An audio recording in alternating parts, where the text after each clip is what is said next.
I was 76 when my world tilted on its axis. My name's Miriam Caldwell, and for 40 years I'd been a history teacher in our small town, weaving stories of the past, our families, our towns, the worlds into lessons that brought the years to life. My cozy two-story cottage, with its wraparound porch and ivy climbing the walls, was my sanctuary, paid off through decades of teaching and careful saving with my late husband, Walter. He'd been gone 12 years, taken by a sudden heart attack, but his memory lived in the bookshelves lining our living room, stacked with leather-bound histories we'd read together, their pages worn from our hands. I'd raised our daughter Sarah in this house, telling her tales of her great-grandparents' farm, of ancestors who'd crossed oceans, of Walter's quiet courage as a carpenter who built homes for others. I thought she'd carry those stories forward, passing them to her own children, my grandchildren, Lily and Ben.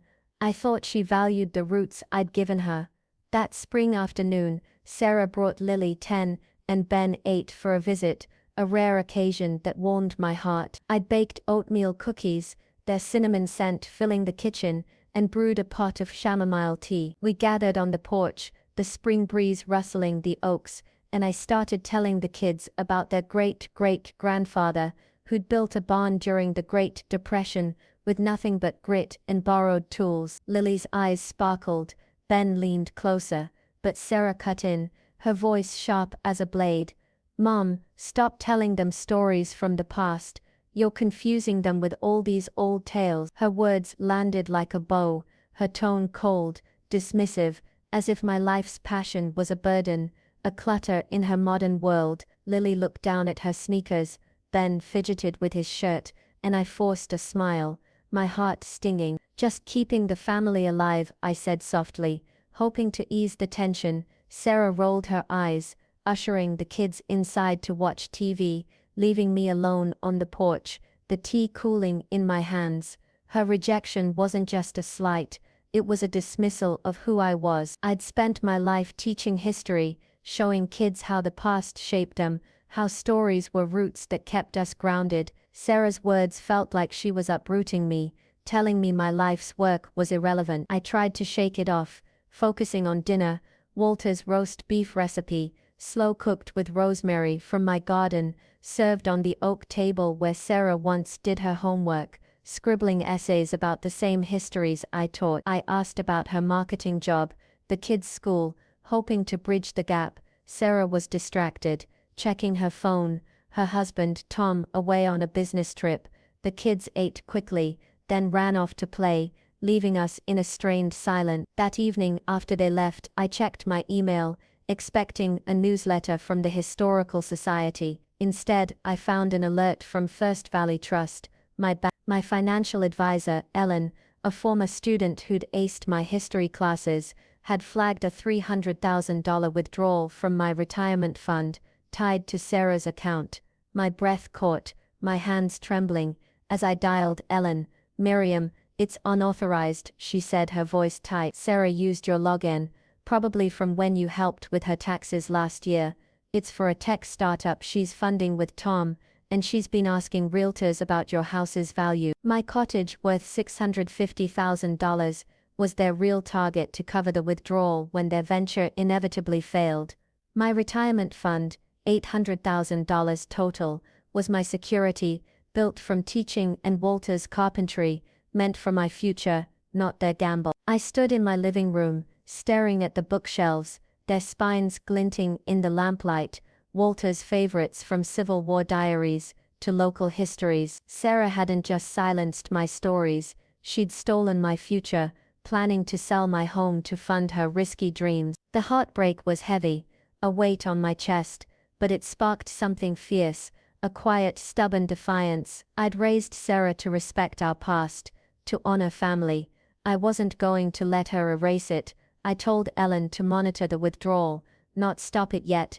I needed proof of their betrayal. That night, I sat with my notebook, the one Walter and I used to plan lessons, and started sketching my fight. Sarah thought I was too old, too soft to notice. She didn't know Miriam Caldwell, the woman who'd taught generations to stand tall. I was already planning, and I wasn't about to let her win. "Quick question, where are you listening from?" And what time is it there? Drop your location in the comments. I love seeing how far these stories travel. And if you're feeling the story, hit that like and subscribe, it really makes a difference. Let's continue to the story. The morning after Sarah's sharp words and the bank's chilling alert, I woke with a heaviness that clung like damp fog. Her dismissal of my stories, my life's work as a history teacher, had stung, but her theft of $300,000 from my retirement fund was a betrayal that cut deeper, straight to the roots of our family. My cottage with its bookshelves and memories of Walter was my sanctuary, built through 40 years of teaching and sacrifice. Sarah thought she could plunder my savings and sell my home, assuming I was too lost in the past to notice. But I'd spent decades showing kids how history shapes us, how it gives us strength. At 76, I was far from finished, and I was ready to write my own next chapter. I brewed coffee, the familiar ritual grounding me, and sat at the oak table where Sarah once scribbled essays, where Walter and I planned lessons over late-night tea. The table's worn surface, etched with years of love and work, reminded me what I was fighting for. I called Ellen, my financial advisor and former student, to dig deeper into the withdrawal. Her voice was steady but laced with worry. Miriam, Sarah accessed your retirement account using your login, likely from when you helped with her taxes last spring, she said. The $300,000 is for a tech startup she's funding with Tom. They're burning through it fast. Office space, equipment, even personal expenses like a new car. She paused, then added, they've also been meeting with a realtor, asking about your house's value, saying you're ready to downsize. My stomach twisted. My home, worth $650,000, was their backup plan to cover the withdrawal when their venture failed. I spread my financial records across the table, their pages a map of my life with Walter. We'd saved every extra penny from my teaching salary and his carpentry, building an $800,000 nest egg, with the house fully paid off in 1998. Sarah didn't know the full extent. I'd kept it private, wanting her to stand on her own. Now I saw her greed clearly. She thought I was an easy mark, a widow lost in old stories, not a woman who'd outsmarted school boards and budget cuts. I asked Ellen to let the withdrawal process, monitoring every transaction to build a case for fraud. I want proof, I said, my voice firm. Every dollar they spend, Ellen agreed, promising to track their moves and send me the records. I called Robert, my lawyer, who'd handled Walter's estate with care and precision. I told him everything, Sarah's dismissal of my stories, the unauthorized withdrawal, the realtor inquiries. Miriam, you're sharp as a tack, and your health's solid, he said, reviewing my records. No one can claim you're unfit to manage your affairs. We can report the fraud and protect your assets with a trust. I told him to start the paperwork, locking my home, and remaining $500,000 in savings. Make it airtight, I said. I want my home safe, no matter what. Robert promised to have it ready in days, adding, they underestimated you, Miriam. Big mistake. I drove to First Valley Trust that afternoon. The spring air warmed through my car window. Ellen met me in her office. Her desk stacked with papers. She showed me the withdrawal records, Sarah's signature, not mine, on the transfer forms, a clumsy forgery that made my blood boil. They're spending like it's theirs, Ellen said. Business loans, a leased SUV, even a deposit for a vacation home. A vacation home. The audacity hit like a cold wind. My retirement fund, meant to keep me secure, was their play money, and my cottage, the place where Walter and I rid by the fire, where Sarah learned her first history lessons, was just a cash grab to cover their losses. An idea bloomed as I walked through my garden that evening, the roses Walter planted brushing my fingers. What if I turned my home into a community storytelling center, teaching kids history through oral tradition? I'd seen stories light up young eyes, from Lily and Ben to my students over the years. My cottage was perfect, big enough for workshops, a library in the den, a porch for storytelling nights. I could fund it with my savings, seek grants, keep my passion alive. It would be a legacy, not just for me, but for Walter, for every child who'd learned their roots. I wasn't ready to let Sarah steal my future. I kept her and Tom in the dark, answering their calls with vague nods. "Mom, we're worried about you in that big house," Sarah said one evening, her voice too sweet. "Have you thought about a smaller place?" I murmured, I'd consider it, buying time while Robert worked on the trust, and Ellen gathered evidence. Every night I sat with my notebook, sketching plans for the center, workshop layouts, book lists, storytelling themes. Sarah's betrayal hurt, her dismissal of my stories a wound, but it fueled me. I was Miriam Caldwell, teacher, storyteller, fighter. I was building something she couldn't touch, and I was just getting started. 2 months after Sarah's cutting words and her theft of $300,000 from my retirement fund, I was weaving a plan as carefully as I'd once woven history lessons for my students. Her dismissal of my stories, calling them confusing for her kids, had stung, but her betrayal with my savings was a deeper wound, one that threatened the very roots of my life. My cottage, with its ivy-covered porch and shelves of Walter's books, was more than a home. It was a testament to 40 years of teaching, saving, and love. Sarah thought she could plunder my future and sell my past, assuming I was too old, too sentimental to fight back. But I'd spent decades showing kids how stories give strength, how the past fuels the present. At 76, I was far from done, and I was ready to turn her scheme into my victory. I started each morning with coffee at my oak table, its worn surface a map of memories, Walter grading blueprints, Sarah scribbling essays, me planning lessons late into the night. That table grounded me, reminding me what I was fighting for. Robert, my lawyer, was finalizing the trust, locking my $650,000 home, and remaining $500,000 in savings, so no one could touch them without my consent. He called one morning with an update. "The trust is nearly done, Miriam. Your assets are secure, and I've added protections for any new projects tied to the property." That was my spark, a vision to transform my home into Caldwell Story Haven, a community center where kids and seniors could learn history through oral storytelling, keeping our roots alive. Robert loved the idea, promising to navigate permits and grants. "You're unstoppable," he said, and I felt the truth of it, a fire kindling in my chest. I met with Lisa, a contractor and mother of a former student, in my living room, the air smelling of old books and lemon polish. I shared my plan: workshops in the living room, a library in the den for history books, a small stage on the porch for storytelling nights. Lisa nodded, her pencil flying over a notepad. "We can repurpose the space, keep costs low," she said.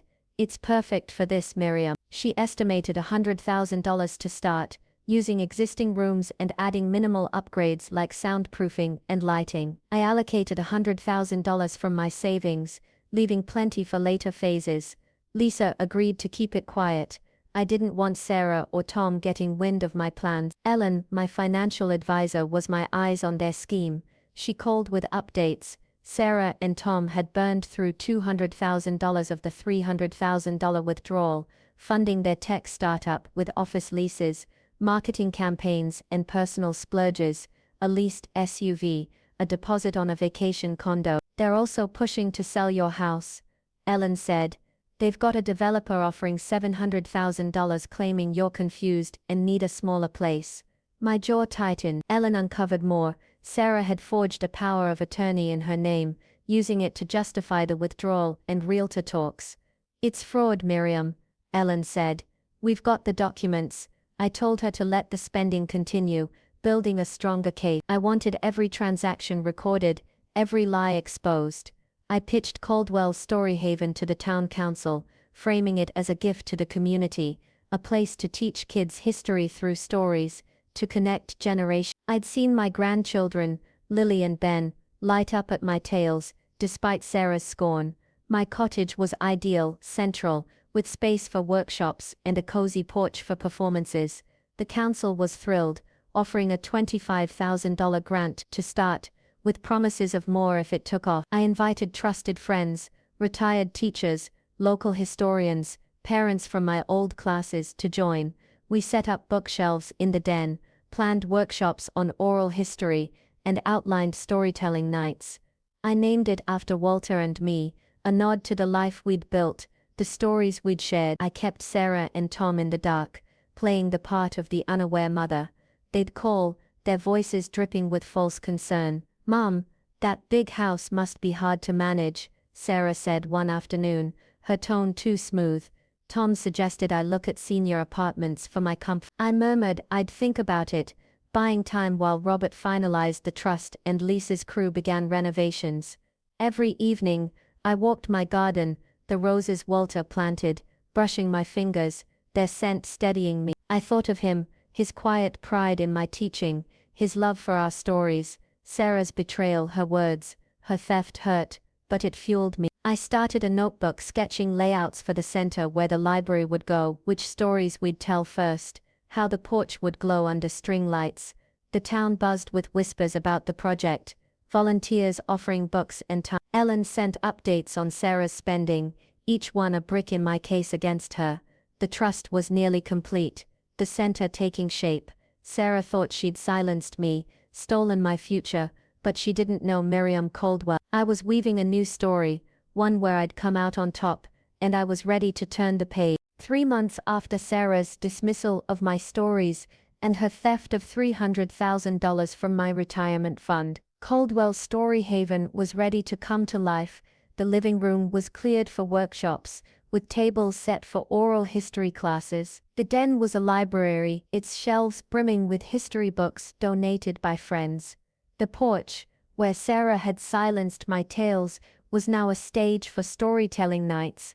Framed by string lights I'd hung myself. I'd invested $100,000 of my $800,000 savings and secured a $25,000 town grant, with more funding promised. Robert, my lawyer, had finalized a trust, locking my $650,000 home and remaining $500,000 so no one could touch them. Ellen, my financial advisor, had tracked Sarah and Tom's spending, $250,000 of the $100,000 gone on their failing tech startup, a leased SUV, and a vacation condo deposit. She'd also uncovered forged documents, including a power of attorney in Sarah's name. I was ready to turn their scheme against them, and I did it quietly, like the stories I told. I'd kept Sarah and Tom in the dark, letting them believe I was oblivious while they spent my money and eyed my home. They'd pushed harder, sending me brochures for senior apartments, Sarah's voice syrupy as she suggested I downsize for ease. Tom stopped by once, glancing at my bookshelves like they were already his, saying I should clear out old stuff to simplify. I nodded, said I'd consider it, and changed the subject, my heart steady despite the ache. Ellen confirmed they'd met with a developer offering $700,000 for my cottage, claiming I was confused after years of living in the past. The forged power of attorney was their trump card, meant to force a sale, but I had my own cards, and I was ready to play them.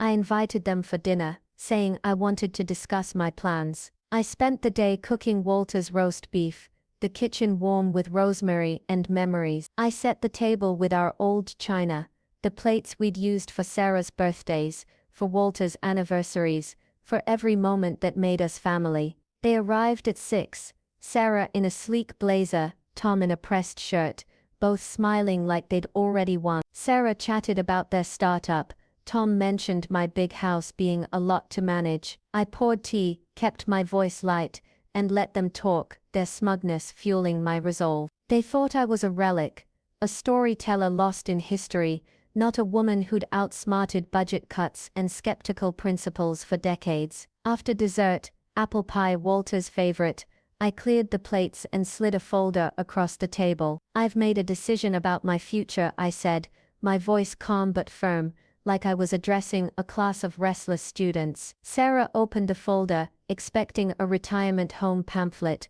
or a sale agreement. Instead, she saw the trust documents, a flyer for Caldwell's Story Haven, with my name as founder, and copies of the fraudulent withdrawal forms, her forged signature glaring next to the power of attorney. Tom's teacup clattered to the table, Sarah's face paled, her hands trembling. "Mom, what is this?" she stammered. I leaned back, folding my arms. "It's my home, my storytelling center, legally protected, and I know about the $300,000 you stole, the forged power of attorney, your plan to sell my house. I nodded to the doorway, where Ellen stood, unannounced, holding bank records. We've frozen your accounts, Ellen said, her tone sharp.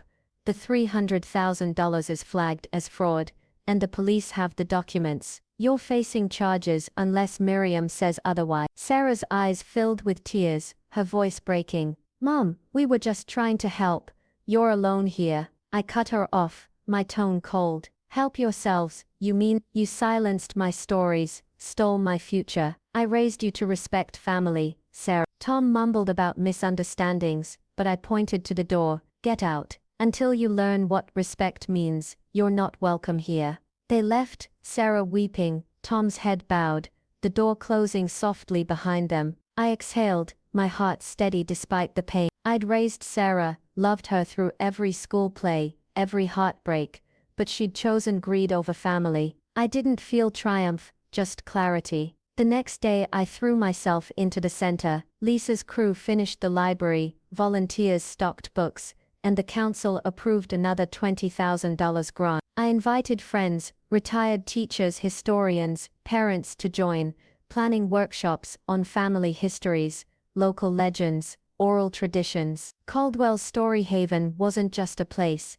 it was a promise to myself and every child who'd walk through my door, that stories matter. Sarah's betrayal had pushed me to create something bigger, and I wasn't done. That night, I sat on the porch, the string lights glowing, and opened my notebook, sketching the first storytelling night. I thought of Walter, his voice warm as he read histories with me, his belief in my strength. Sarah's words, her theft, had hurt, but they'd also woken me up. I was Miriam Caldwell, teacher, storyteller, fighter. The center was my stand, my home a haven no one could steal, and I was ready for the next story. Caldwell's Story Haven opened its doors a month after I sent Sarah and Tom, fleeing from my dining table, their tears no match for the fire they'd ignited in me. At 76, I stood on my porch, now a stage framed by string lights, watching kids and seniors gather for our first storytelling night. The living room hummed with workshops, the den's library brimmed with history books, and the air carried the scent of my garden's roses, a reminder of Walter's love. I'd invested $100,000 of my $800,000 savings and secured a $25,000 town grant, with another $20,000 approved, making the center self-sustaining. My cottage, worth $650,000, and remaining $500,000, were locked in a trust, untouchable. Sarah's betrayal, her dismissal of my stories, her theft of $300,000, her plan to sell my home, had cut deep, but it had also rooted me deeper, pushing me to create a legacy no one could steal. I wasn't just surviving, I was thriving. The opening night was a celebration, the kind Walter would have cherished. We held a storytelling session on the porch, with a 12-year-old named Emma sharing her great-grandmother's tale of sewing quilts during the Dust Bowl, her voice shaky but proud. My friends, retired teachers, local historians, parents of former students, filled the chairs, clapping warmly. Ellen, my financial advisor, raised a glass of cider, her eyes bright. Miriam, you've made history come alive, she said. Robert, my lawyer, hugged me, whispering, you turned their greed into something beautiful. I smiled, my throat tight, wishing Walter could see it. He'd have been out here, sharing his own stories, charming the kids, adding his quiet strength to mine. Caldwell Story Haven was more than a center, it was a community, a place where stories wove generations together. We offered free workshops to kids, funded by grants and donations from families I'd taught over the years. There was Emma, who came weekly to learn oral history, her notebook filled with family tales. There was Clara, 80, a former librarian who taught seniors to record their memories. We hosted storytelling nights every month, the porch glowing with lights and laughter, kids and grandparents sharing tales of our town, our families, our past. I led classes 3 times a week, teaching kids how to craft stories, my voice steady as I shared histories of our ancestors, just as I'd done with Sarah's children, Lily and Ben, before she silenced me. The center wasn't just about preserving the past, It was about giving kids and seniors a voice, a purpose, a place to belong. Sarah and Tom were gone from my life, at least for now. 2 weeks after the confrontation, they sent a letter full of apologies and excuses. Sarah claimed the $300,000 withdrawal was to help the family, that the forged power of attorney was a misunderstanding. Tom said their startup had collapsed, their accounts frozen, their debts mounting. I read the letter, then tucked it away, unmoved. Respect wasn't a scribbled note or a plea for forgiveness, it was a way of life, and they'd chosen greed over it. Ellen told me they'd lost their leased SUV, their vacation condo deposit gone, their dreams stalled. I didn't gloat, it wasn't my way, but I didn't reach out, either. Sarah was my daughter, the girl I'd told stories to by the fire, but she'd have to earn her way back if she ever could. My new family was the kids scribbling tales, the seniors sharing memories, the volunteers who believed in my vision. The town embraced the center with more kids signing up weekly, some to learn history, others to tell their own stories. We started a summer program, teaching oral traditions and hosting open mic nights. The council promised another $25,000 grant to build a small archive room for local records. My remaining $500,000 was safe, the center breaking even, my home alive with purpose. Sarah's betrayal, her sharp words, her theft, had pushed me to create something lasting, something that honored Walter, our family, and every story I'd ever told. One evening, I sat on the porch under the string lights, a notebook in my lap, planning the next storytelling night. Kids and volunteers lingered in the yard, sharing cookies, their voices bright with laughter. I told Walter's favorite story about his grandfather, a carpenter, who built bridges during hard times, feeling his presence in the warm air. Sarah's dismissal, her theft, had hurt, a wound that still ached when I thought of Lily and Ben, who hadn't visited since. But that pain had sparked a fire, one that built Caldwell's Story Haven. I wasn't just Miriam Caldwell, retired history teacher, I was Miriam Caldwell, storyteller, builder, unstoppable. The stars twinkled above, and I smiled, my fingers tracing the notebook's edge. The kids waved goodnight, their voices echoing across the garden. I waved back, my heart full. Caldwell's Story Haven was my answer to betrayal, my proof that stories matter, that I was still here, still rooted. Sarah and Tom had tried to silence me, to steal my future, but they'd only made me stronger. My home was a haven, my stories alive, and I was just beginning to tell the next one.